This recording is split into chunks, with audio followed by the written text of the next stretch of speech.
বিয়ে বাড়ি খাবার কার কার মজা লাগে? আমার তো অনেক মজা লাগে বিয়ে বাড়ির ঘরে যতই মজা করে রান্না করি না কেন, কিন্তু বিয়ে বাড়ির মতন খাবার মজা হয় না। কেন জানি বিয়ে বাড়ির খাবারগুলো এত মজা হয় যা বলার বাইরে। এই তো জামাই মুখটা দেখে দিলাম। আসসালামু আলাইকুম, কে কোথা থেকে আমার ভিডিওটি দেখছেন জানাবেন।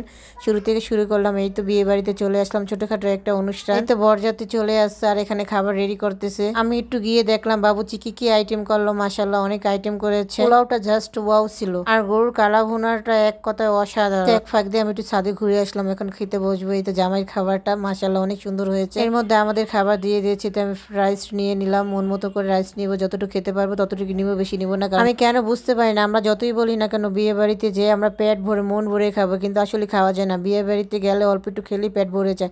আমার মতো কে কে আছে, আপনাদেরও কি আমার মতন হয় একটু জানাবেন কমেন্ট। সবাইকে আমি খাবার বেড়ে বেড়ে দিয়েছি, আর আমি লাস্টে দিয়ে খাবার বেড়ে নিচ্ছি, কারণ সবাই খাবে, আমিও খাবো, সবাইকে দিচ্ছি। এই তো খাবার শুরু করবো। মাশাআল্লাহ খাবার এক কথায় অসাধারণ, এত মজা হয়েছে যা বলার বাইরে। প্রথমে আমাদেরকে চিকেন ফ্রাইটা দিয়ে দিয়েছে, পরে আবার রোস্ট দিয়েছেন। আমি আপনাদেরকে দেখাচ্ছি একে একে। এক হাতে মোবাইল ধরছে আর এক হাতে ভিডিও করছে, এই জন্য ভালোভাবে দেখা। কাবাব, চিকেন রোস্ট আর চিকেন ফ্রাই দিয়ে দিয়েছে, সালাদ দিয়ে দিয়েছে। এই তো মজা করে খাচ্ছি। এর মধ্যে আমাদেরকে ফিরনি, 7 আপ সব দিয়ে দিয়েছে। তো খাওয়া দাওয়া শেষ, এখন বরযাত্রী কনেকে নিয়ে যাবে। কান্নাকাটির বদলে হাসাহাসি হচ্ছে। এটা এই যুগের বিয়ে শাদী। কারণ এর মধ্যে আমার আপু তাকে খাওয়া দিয়েছে, কারণ মেয়ে সকাল থেকে না খেয়ে আছে। আর জামাই তো মহা খুশি, দেখেন জামাইয়ের হাসিটা দেখেন, মনে জামাই জিতে গেছে এমন একটা ভাব। আসলে জিতে গেছে, ভালোবাসার বিয়ে মেনে নিয়েছে সবাই। আলহামদুলিল্লাহ, ওরা সুখে থাকুক, সবাই ওদের জন্য দোয়া করবেন। এই তো এখন মেয়ে চলে যাবে।